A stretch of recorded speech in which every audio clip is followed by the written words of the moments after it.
What's going on, people? Thank you guys for being on time. Thank you for joining the A call. As always, I just want to give you guys a quick welcome.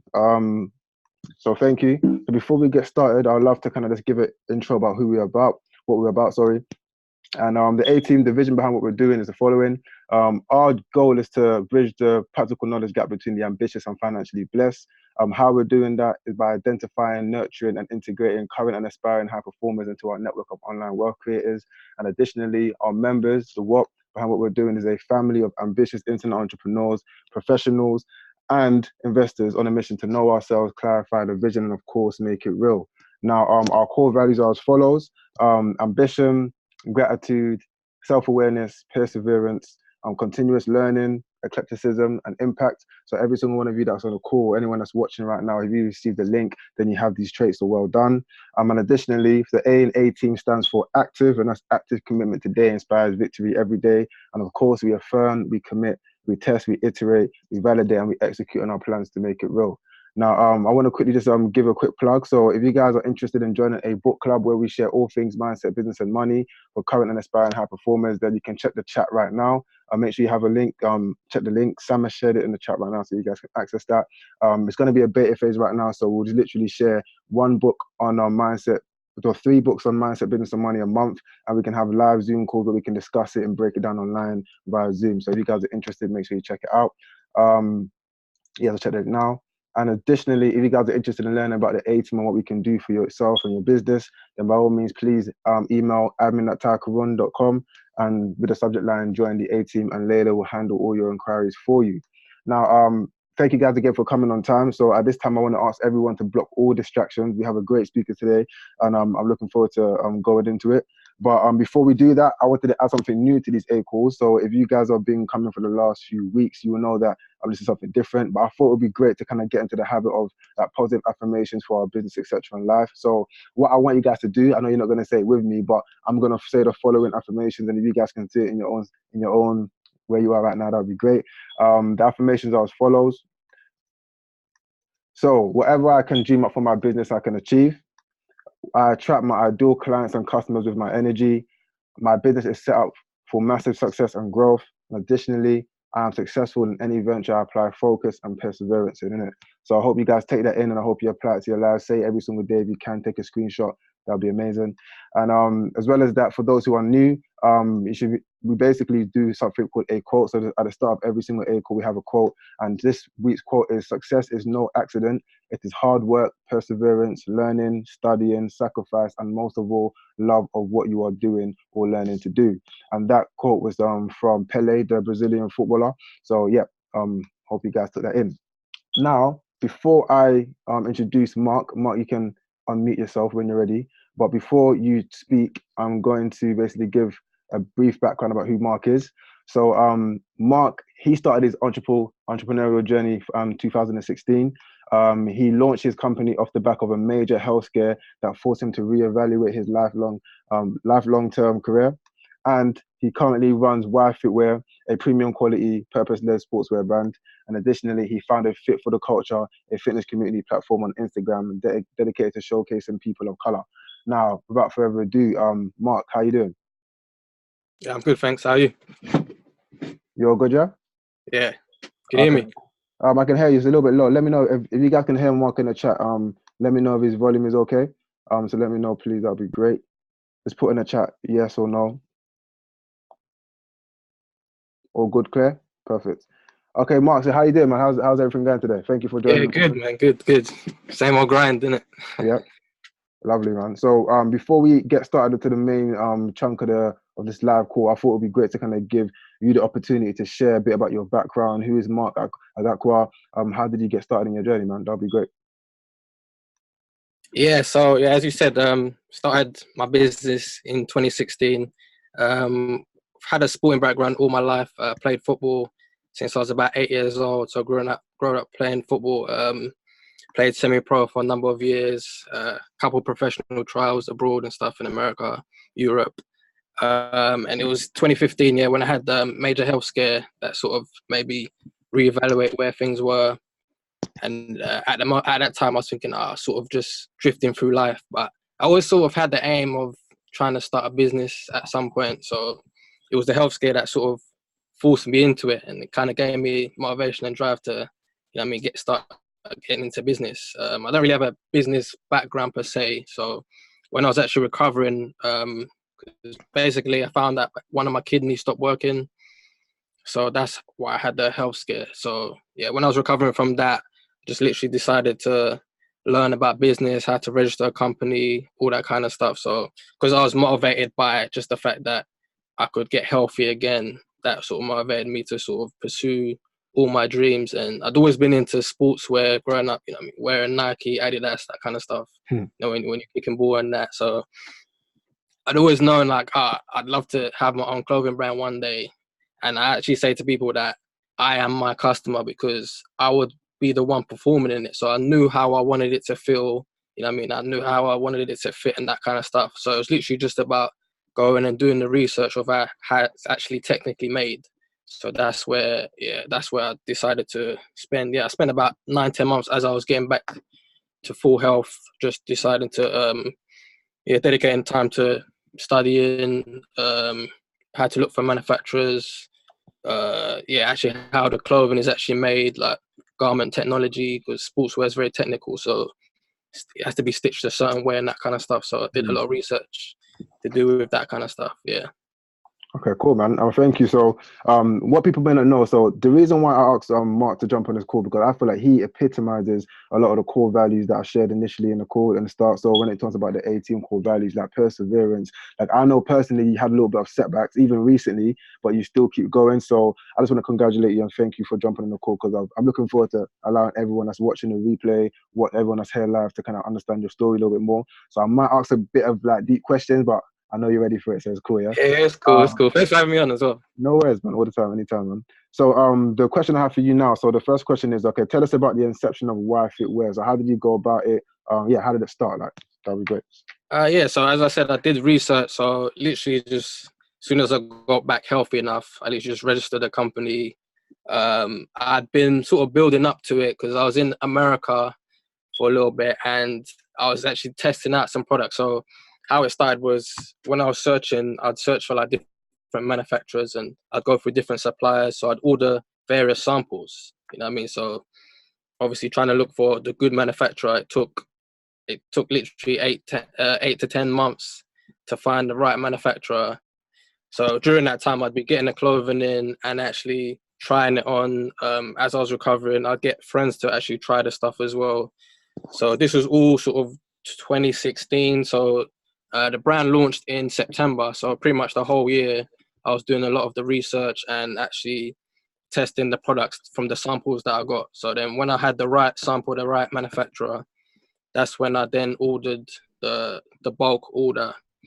So basically when you sort of clear the samples, then you can then go ahead and order the bulk production for that particular product. So I started with men's t-shirts. So that was in September 2016, and sort of just went from there. So that was the beginning. Yeah. Okay, cool. And now you got celebrities wearing your stuff. I see you on the ground and stuff like that. So we'll get into that in a second anyway.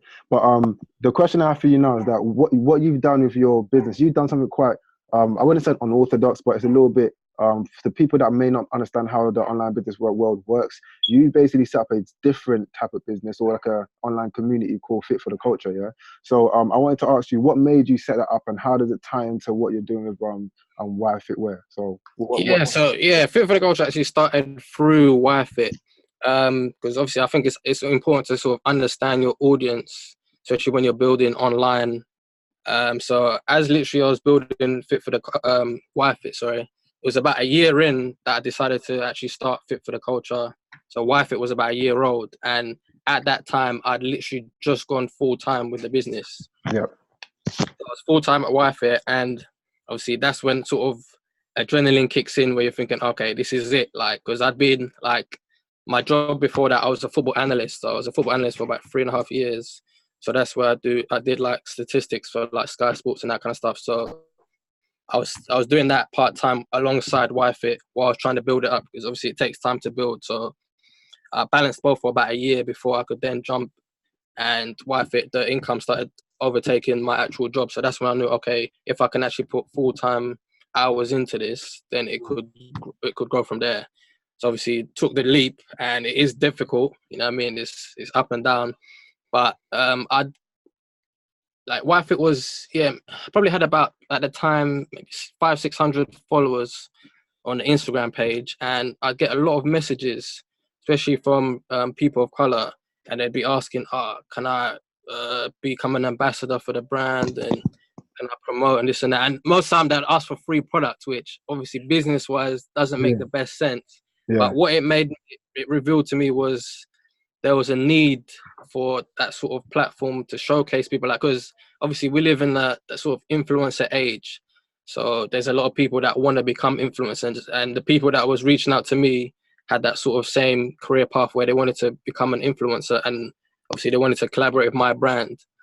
Obviously it wouldn't make business sense to give away all the free products, or else I would go out of business, you know what I mean? So it did reveal to me that there was a need for some sort of platform to showcase people. And when I actually analyzed the sort of fitness scene, because I tell people that fitness is like its own. We have like representation within like football, basketball, and all the sort of major sports, but I think fitness itself is its own thing, because you look at like there's companies like Gymshark who have built their brand literally just off Instagram and social media influencers, and they don't necessarily use traditional athletes, so they use literally influencers to build their brand. So it was sort of like a similar thing there.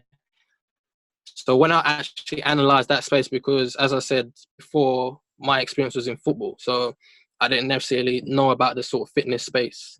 So when I actually took a look and I realised actually there's not a lot of representation within this field, that's when the idea came to me, alongside the fact that a lot of people was messaging me, even though my brand wasn't that big, but they could see that there was a lot of diversity in terms of the models that I used.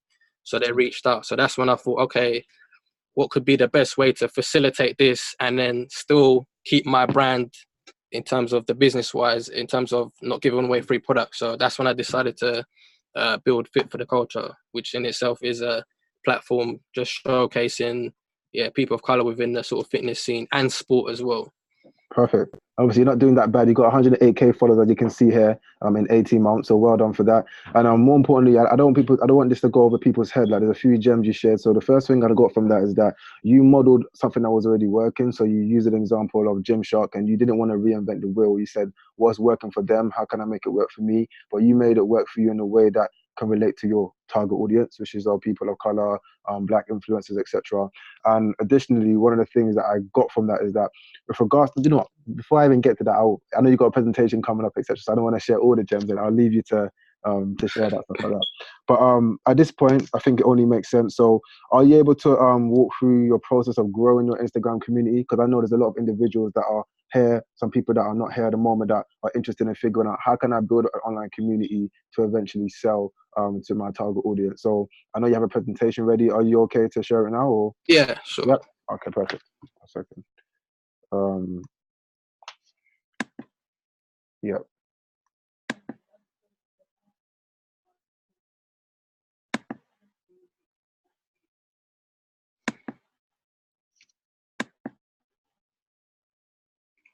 Can everyone see the screen all right? Yeah, if everyone can see the screen, can you just put on a chat that you can see the screen perfectly? That would be great before you start. And by the way, guys, before you do that, everyone is muted for now. At the end, we have a live Q&A, so yeah, everyone can see the screen. So if you have any questions, please start writing them down now as he's going along the presentation. Just feel free to fire away with your questions, etc. Because yeah, this is open season. So yeah, let's go. Cool. So I'll just go through how I did get to 100,000 in 18 months. And I think the key thing with this is, as I said, that there was a problem with the lack of representation within the fitness scene. And I think really the number is just literally validation of that. So my first piece of advice is understand the problem that you have, or understand the problem within a specific niche, and then provide a solution to that. So just a little bit about Fit for the Culture. So basically it's just a platform that's dedicated to showcasing and uplifting people of color who share a passion for fitness, sport, and the healthy lifestyle. So yeah, I actually did this presentation a couple months ago. So some of the figures are a little bit outdated. So right now it's about 108,000, and there's about 80,000 posts using the hashtag, which is basically the hashtag fit for the culture. And I'll go into branding and that kind of stuff. Tell you a bit more about that. Average about 1.5 million impressions per week. So I broke it down in terms of the growth strategy into 4 sort of major parts. So market understanding, content, community, and branding. So I'll just dive into those 4. So I think the first one, which is the key one before you get started, just to find a specific niche. So my niche initially was fitness, but as I said, like through the people that reached out, I understood that there was a lack of representation for people of color within fitness. So mine was sort of like a sub niche, because if I did like a generic fitness page, it probably wouldn't have done as well, because that market is so oversaturated. So when I actually go to the next point, which is analyze the competition, I realized that there wasn't actually much competition within the thing that I'm trying to do. So there are a couple other sort of black fitness pages, but even when I looked at them, I saw that they didn't really do it as well as I thought I probably could. And I say that because I understood the audience, and this comes from a year and a half of research through YFit. Because as I said, like I didn't really come from the sort of fitness or Instagram community, that kind of thing. So it was a case of doing a lot of research. So understanding the audience, I think, is a big thing, because then you know how to then provide value to them. And then on the flip side is understanding your customer, because customer and your audience are not necessarily the same thing, but they can be potentially. So eventually, when the numbers of followers grew, then I started actually getting business, which I will go into a bit later. So I sort of break it down into 2 types of content, really, especially for Instagram, and that's either entertainment or education. So the key thing is to provide value in some way. Instagram is often used as a platform to sort of escape from reality, so-called. I guess some people think Instagram is reality, but that's a different conversation. But yeah, it's used as a sort of entertainment platform and also education, especially within my niche, which is like sport and fitness. So in terms of like workouts and nutrition and that kind of stuff. So I'll break down sort of how the different sort of elements to fit for the culture. So the majority of it is me posting different workouts and different sort of video tutorials, and that comes from people who actually tag the page and basically I repost. So about 80% of the video content is reposting from other people. As I said, it's basically a community. So there's no actual face to fit for the culture. So it's almost like a blog page, to where people tag the page and use the hashtag, and then I just go and repost their posts. So about 10% of the content is original. So I have done like memes and quotes and quizzes, and that's just to try and get as much interaction as possible within the community. That's about 10%, because ideally I don't actually have that much time to spend on the page, obviously, because I have YFit, which is sort of my main thing, so running the sportswear brand is my main thing, but I run Fit for the Culture alongside that. And then the other 10% is advertisement. So that is basically when the page got to, I think I probably started doing ads when the page got to about 10,000 followers. That's when like brands and stuff would start reaching out to me to actually ask to get for promo, so they can get posted on the page. So I started running ads from that. So about 10% of that is ads. But to keep sort of the quality control up as high as possible, most of the ads I do are like temporary. So it'll be either for like 24 hours or 48 or a week. and that's optional depending on how much the customer is willing to pay. So a big thing in terms of when building Fit for the Culture was sort of the hashtag strategy, and this literally I just learned from just trial and error. And I always say to people, like, you can't really especially I like giving fitness analogies. You can't really learn how to work out. You sort of have to do it, and then as you do it, you sort of can get to grips with what works best for you. So obviously you can do research and that kind of stuff, but the best way to actually learn is actually practically, so actually doing it. So I remember so with the hashtags, what I would do is put the hashtags in the first comment rather than in the actual copy, so just to make it look clean. And so you can use up to 30 hashtags, and the best strategy is to use a variation of popular hashtags as well as small hashtags.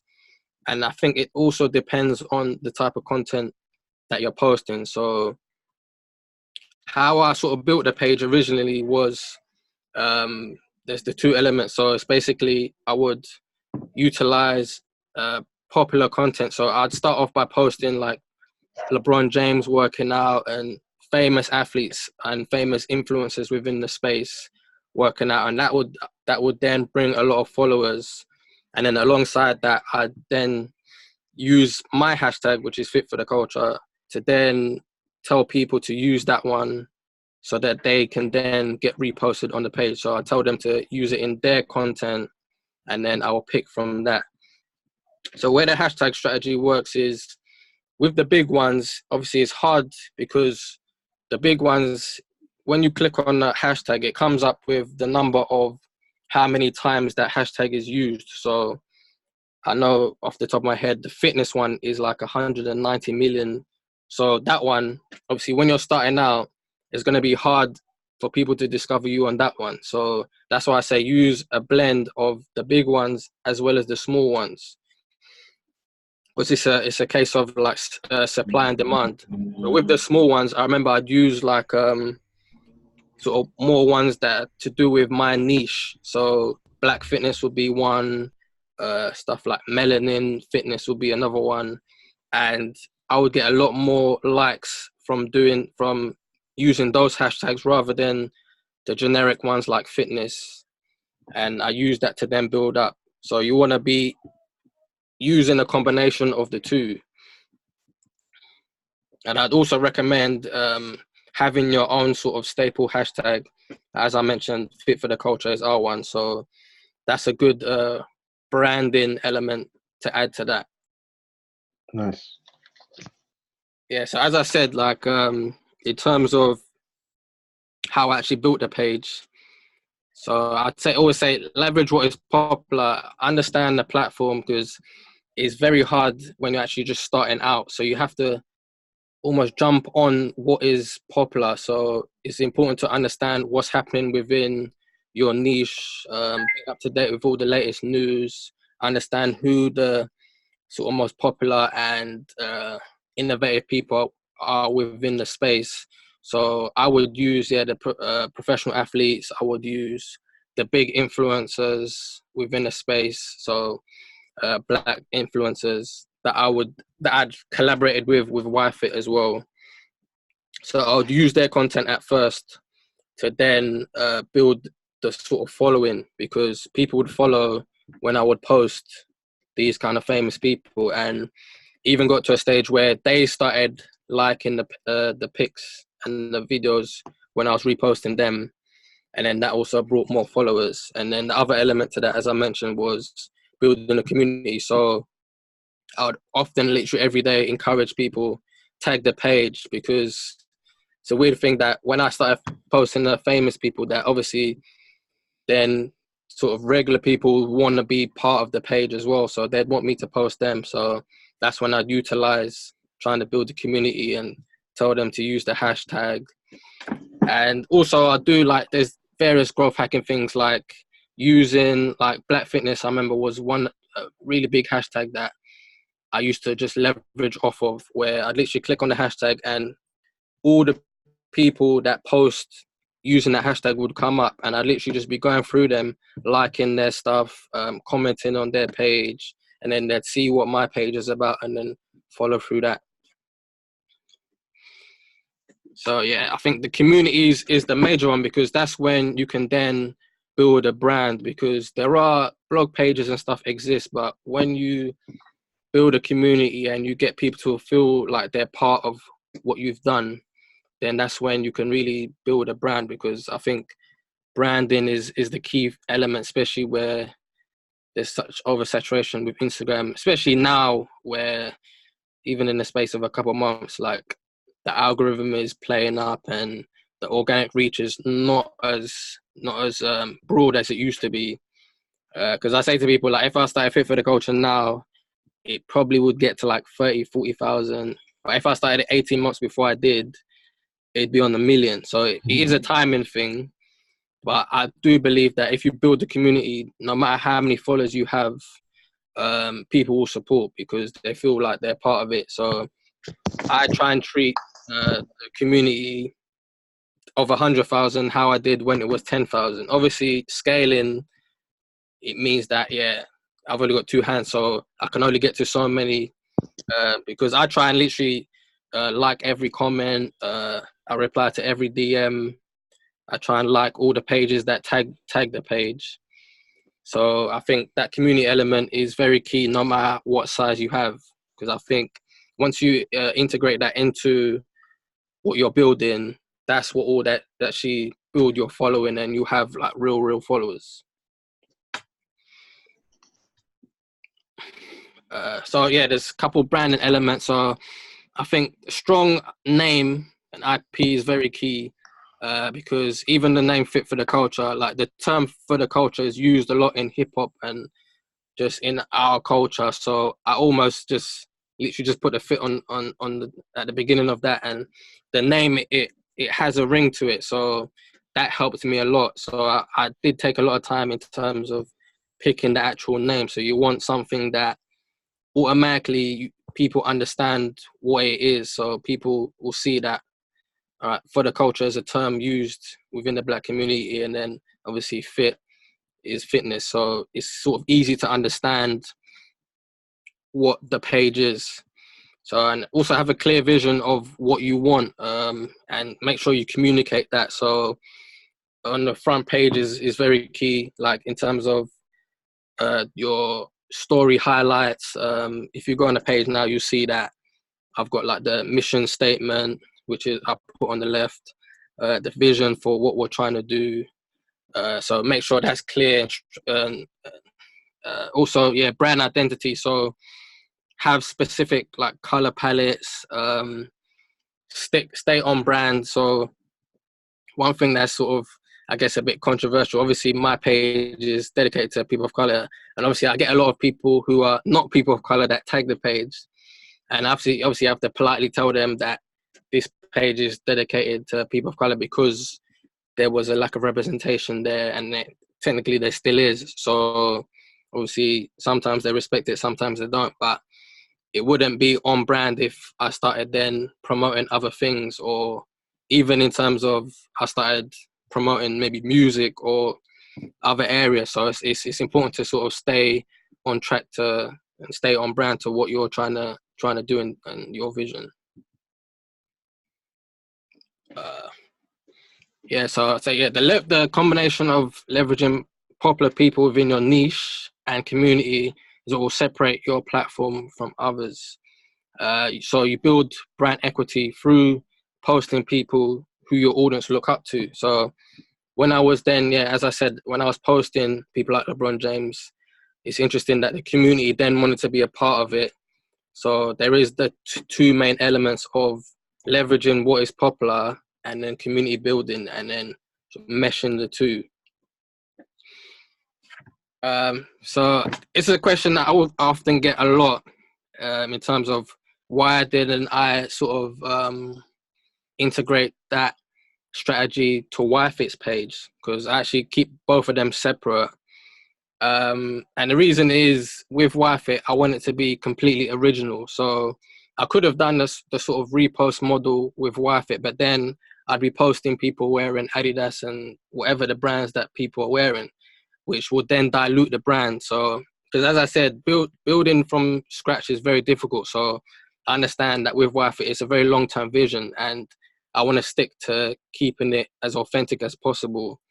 So that's why I decided, okay, I want to build a platform separate, but in the end, really, they are the same thing in terms of, I think, which is key in terms of having a page that basically is content driven. So I remember hearing a quote that all companies should think like a media company instead of like necessarily a marketer. So I think the way people consume content these days, especially with social media, is very different. So you can't be always just like sell, sell, sell, sell. And I think the sort of fit for the culture model, it works because it's literally, I don't sell anything on it. And in the end, it's giving me full-time income.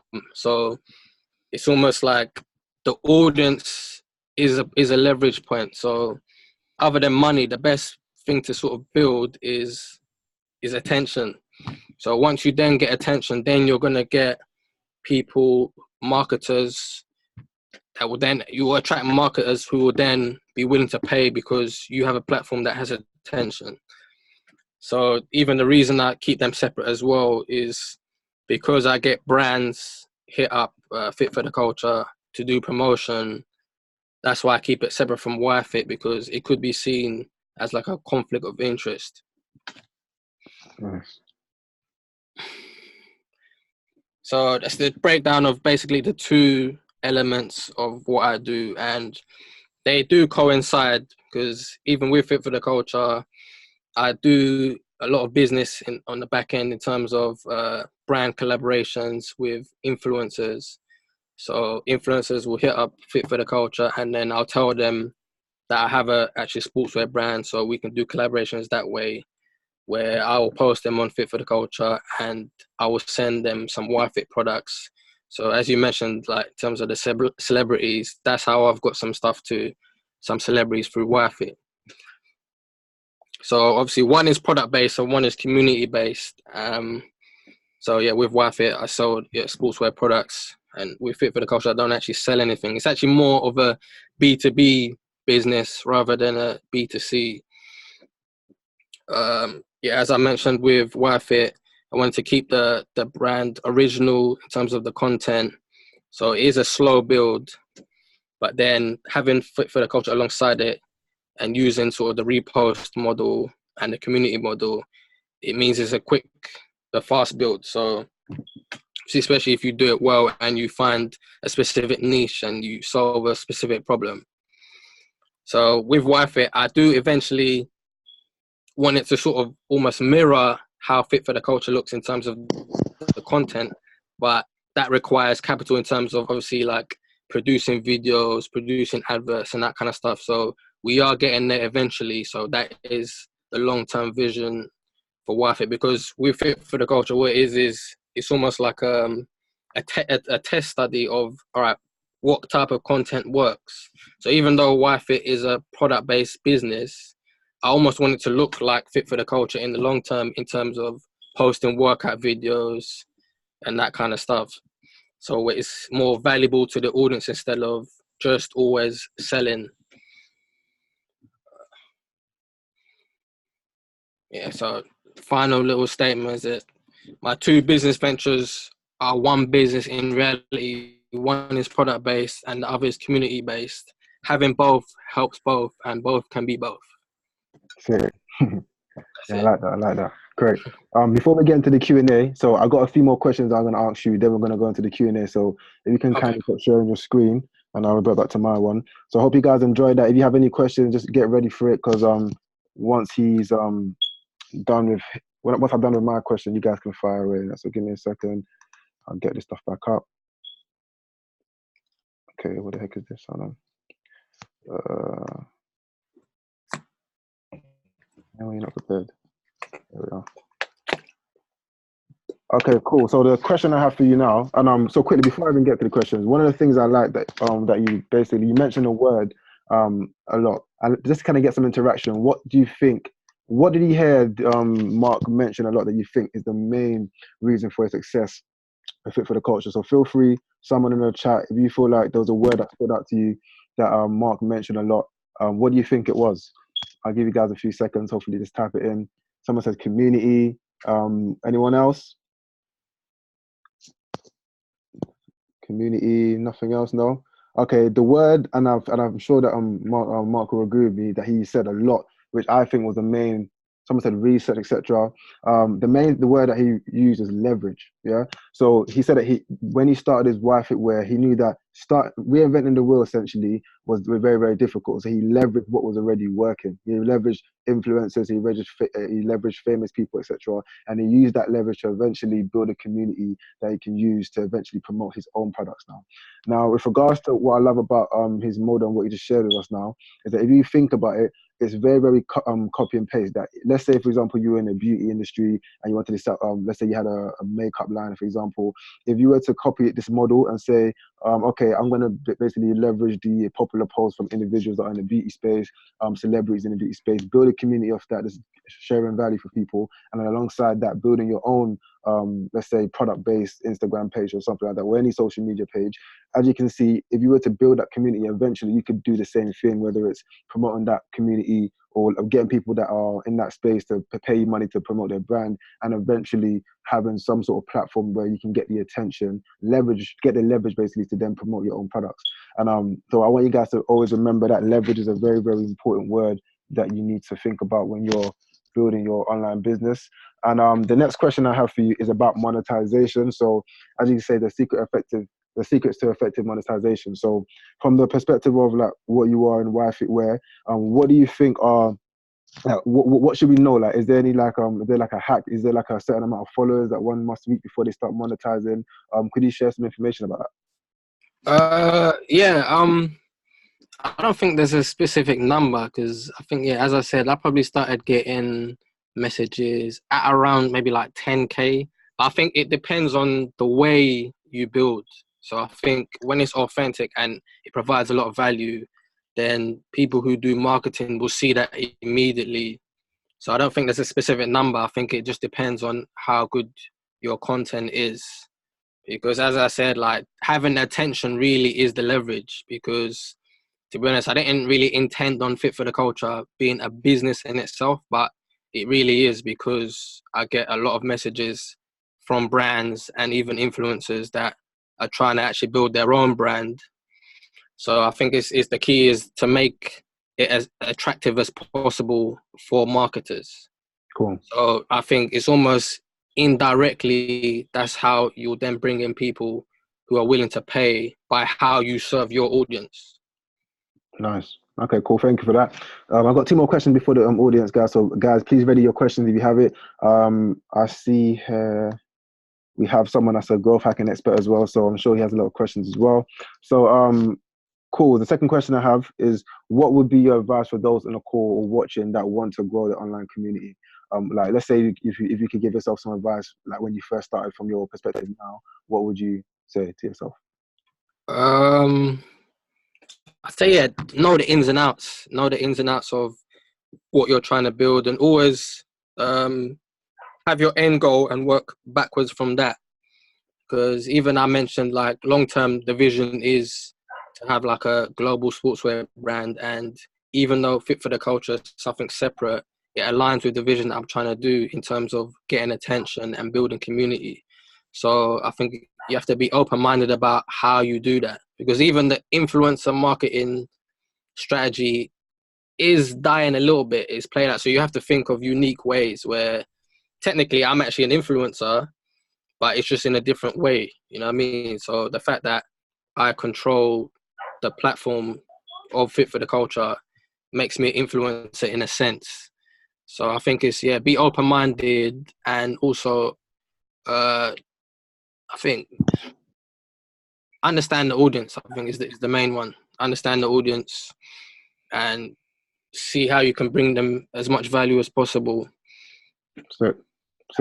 Cool. The last question I have for you. So, do you offer any like online like coaching, training? Because obviously you have a lot of value here. Yeah. Do you have offer anything online? Yeah, so I know yourself were looking to team up because obviously I'm running two things as well, so it's hard to actually do personal stuff, but I'm definitely working with the A team to put something together in terms of how to effectively monetize through Instagram. Perfect. Great stuff, man. So at this point, I want to invite you guys to fire away your question. I know we have a question here. Sam, do you want to unmute yourself and ask yourself so we can keep things interactive, or let me know, or should I say it for you? Yeah, so no, I was thought might be easier if I just typed it. But yeah, first of all, Mark, thanks so much for coming on the call. Lots of great content there. Love what you're doing as well, especially the fact that it's actually for the culture. It's great to see people of colour being put on that stage. So the question I had was, what actually made you choose Instagram? And it's kind of two questions in one, actually. What made you actually choose Instagram, and what do you see? Because I think you touched on it, actually, funny enough, at the end of what you were saying, that this kind of model is kind of dying out in terms of, influencers, etc. So what do you think are the major challenges that this kind of model faces? So for someone looking to get into this model at this stage, what do you think the challenges that they're going to face, and what do you think can that actually be done to overcome them? Yeah, good questions actually. So I chose Instagram basically because it's the most relevant, and it still is, and it was at the time when I started. So yeah, Fit for Culture is almost 2 years old. So the organic growth, it was a lot easier to grow back then, but Instagram still culturally is the most relevant, especially amongst my customer base as well. So you have to think about your customers as well. So mine, I say, are active millennials, and Instagram is the number one platform amongst that group. So if you're looking at, because even me, like now, I'm actually looking at the other sort of platforms that are emerging. Like I created a TikTok account because you want to find where sort of the organic growth it still exists. Yeah, so you have to look at the sort of up and coming platforms as well as having the staple ones. You know what I mean? And it's good to sort of get out your own way, because even for me, Facebook is still a big page as well. Even though technically I don't particularly use it, but Facebook still is the biggest platform. So I think it's important to understand your audience and understand what you're trying to achieve. So if you have sort of the younger demographic, then I would say look at TikTok and look at Snapchat, because that might be potentially the number one, and it's definitely emerging. And even platforms like LinkedIn, the organic growth there is quite good as well. So I'd say understand why, understand your audience in terms of their demographic. But in terms of Instagram is definitely the number one amongst my customer base. And the challenge is definitely with Instagram is the organic growth, but I do think that if you sort of follow what I've said, you can still build. And I think really what Instagram is good at is it's a hub to where, like, it's a gateway to where you want the people to go. So if it's your brand, then you almost want to use Instagram as a directory. So it's still a branding place. So even if the organic growth isn't as strong as it was, you should still build on Instagram, just because a lot of people are there. And if you have the budget also, I would say use paid ads as well, because the reason Instagram's algorithm is how it is now is because they want you to pay. So if you do have budget, I would say utilize that as well. That's cool. I hope that answered your question, Sam. Anyone else have the question for Mark? I got more than a few, so I want to give you guys the opportunity to ask a question. So if you do have a question, feel free to type it up, or if you want to unmute yourself and ask, then by all means do so as well. In the meantime, so I've got another question for you, Mark. So with regards to, like, one of the things that I like to do when I'm thinking about anything to do with, like, online marketing is about automation. So one of the things that I know that a lot of people struggle with when it comes to building a community is the time used to make things happen. And I know from experience that initially you need to put in that initial work to kind of like understand what works, the hashtag, etc.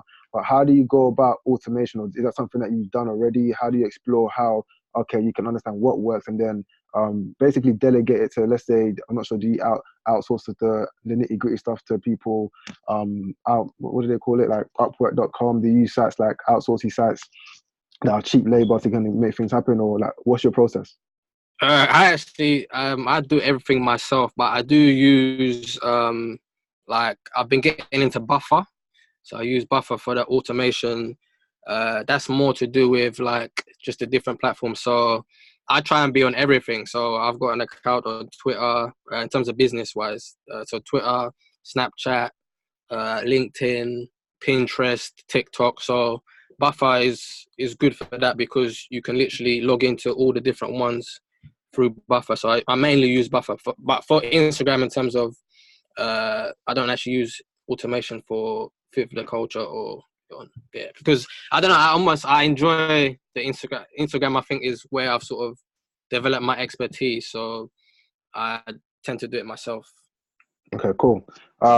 Again, guys, everyone shout. I've got another question as well. So this one is a little bit out of the let's say the business one. This is more about from entrepreneur to entrepreneur, or people that are here that are maybe entrepreneurs now aspiring, or people that are watching. So I'm sure along the journey you come across a lot of like trials and like in terms of like what you've gone through. What do you do to kind of keep your head in the zone to ensure that even though you may go through down times, that you come back up, or even when you get into high times, that you humble yourself to ensure that okay, I got my head straight and I'm doing things as I should.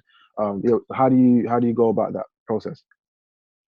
It's tough because the entrepreneurial journey is a lot of up and down. So I think for me, I try and stay as disciplined as possible, and I say like don't get too high off the highs and not too low off the lows. Because I say to people like I do it for the process rather than actual results.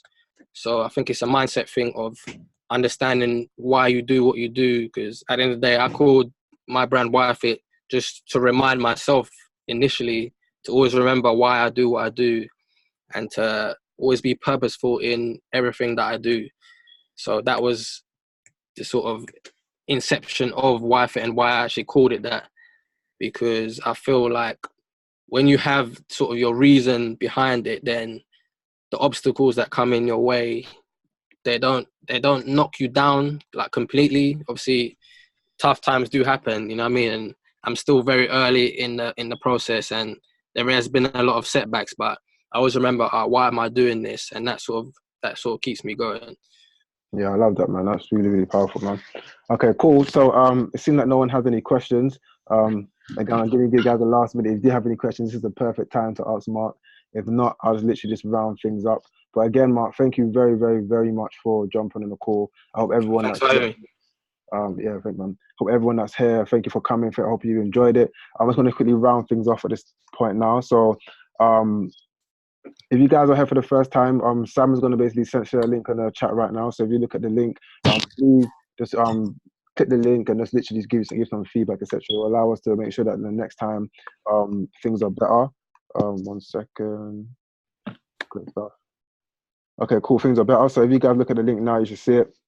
And additionally, a quick reminder, so the A in 18 stands for active, and that's active commitment today inspires victory every day. And of course, we affirm, we commit, we test, we iterate, we validate, and we execute on our plans to make it real. I hope you guys have enjoyed this call, and I'll see you on the next one. Mark, again, thank you. And yeah, Bella, bro. Yeah, definitely. Thanks. Again, Have a nice coming on, Mark. The journey is the end. The end is the journey overall.